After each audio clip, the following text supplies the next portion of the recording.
to the Mike Chick Podcast. This is T Word coming at you with Ringside. We're going to talk about a little bit of boxing. Thank you for tuning in. Don't forget to hit that like button, comment, subscribe, share with a friend, tell a friend to tell a friend. You heard me? So, anyway, I want to talk to you guys today about the KO streak that's on the line in the Terence Crawford versus David Avanesyan fight over this coming weekend on Saturday, December 10th.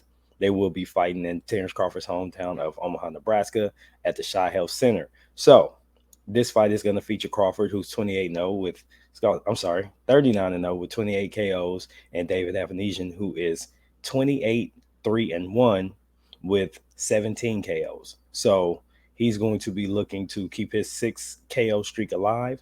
And at this point, Terence Crawford has a 10 KO streak. So somebody's streak is going to end on Saturday night.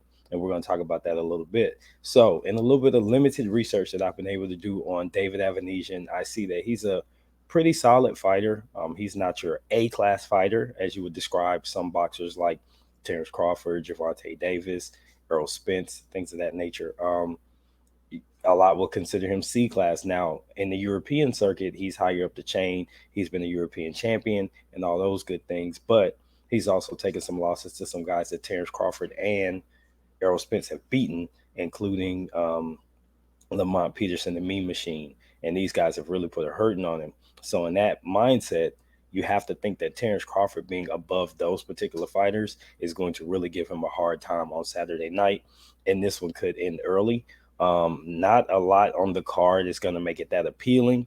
But that being said, it's still worth seeing because it's Terence Crawford. He's currently in the top 3 pound for pound, depending on whose list you go by. I believe ESPN still has him as number 1 since the loss of Canelo Alvarez earlier this year. So, this is your number 1 pound for pound. You got to take a look. If you're a boxing fan, you got to at least peep it and not wait to see highlights because like Q and I talked about on our live stream the other day, you don't want to be the guy that misses the fight because, I don't know, you're just being cheap or something like that. So, drop the $40, watch it, see what goes on, and just flip back and forth to the top rank card on the same night.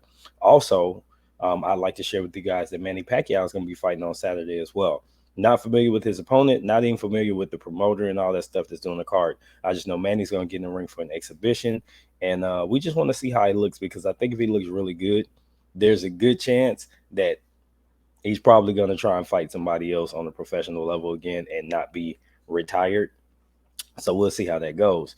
But anyway, back to David and Terence Crawford. I just expect a blowout win for Terence Crawford. If this guy lasts 6 rounds, I'll be a little bit surprised. He's got some flaws, some fundamental flaws that are going to show up against a skilled boxer like Terence, even at an advanced age of 35 in boxing. He's still a tough customer. No matter what you think of Terence Crawford's business practices and things like that, this man will beat your ass. So let's not get it twisted. Let's understand that he is going to come to fight and he is going to come to put the hurt on David Avanesyan. Now, speaking of Terence Crawford, something else I'd like to discuss is Gervonta Tank Davis did an interview a couple days ago with the Morning Combat. Forgive me for not remembering the host name. That's just not what I do. I don't keep up with everybody's name. But on this interview, he kind of pressed Tank a little bit with different, just not realistic questions per se. And one of the questions he talked about something Tank said about basically knocking Terence Crawford out if they were to ever fight.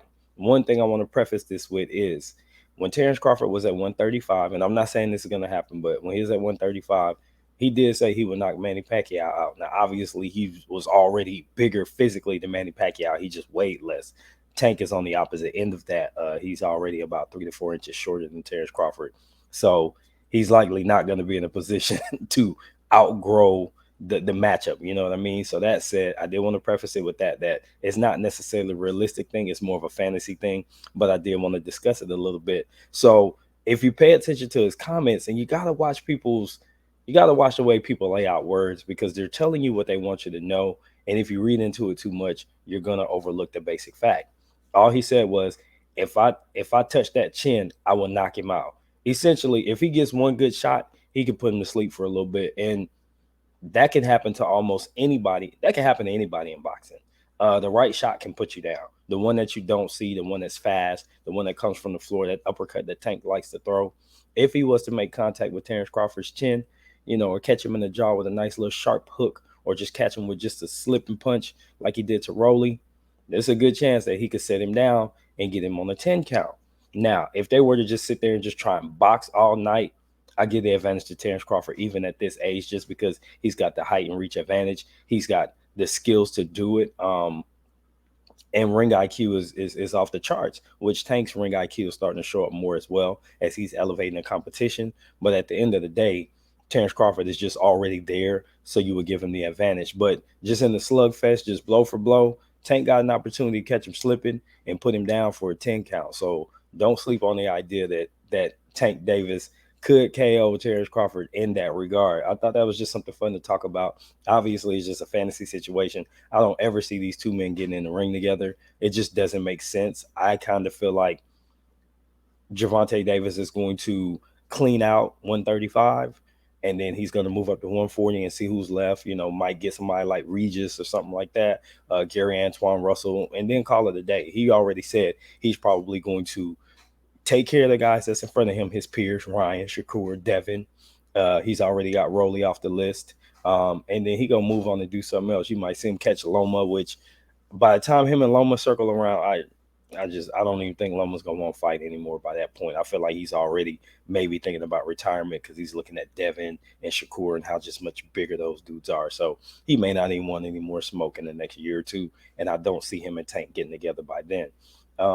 Final thing I want to point out is Saturday's card. I didn't get to give any predictions, but I did want to say, hey, tune in to Top Rank because they're going to have Keyshawn Davis, Bruce Carrington, Jared Anderson, Teofimo Lopez. My co-host Q has him on upset alert, so we're going to see how that plays out. So it's going to be a good week in the boxing. We get to see the number one pound for pound. We get a loaded card on Top Rank. We get a blast from the past with Manny Pacquiao. This is all going to be going on simultaneously. So have your remote handy, have your phone ready where you could kind of stream some stuff on the phone if you need to, so you see everything. And I would love to have you all come back and join me. So that's going to wrap up today's video. Go ahead and like, comment, subscribe. Don't forget to share this on your social media platforms. Help us out. Get those likes up. Get those followers up because we're really trying to grow this channel and do something great for you guys. So this has been T-Word, the People's Champ with the mic check. Until the next time, peace.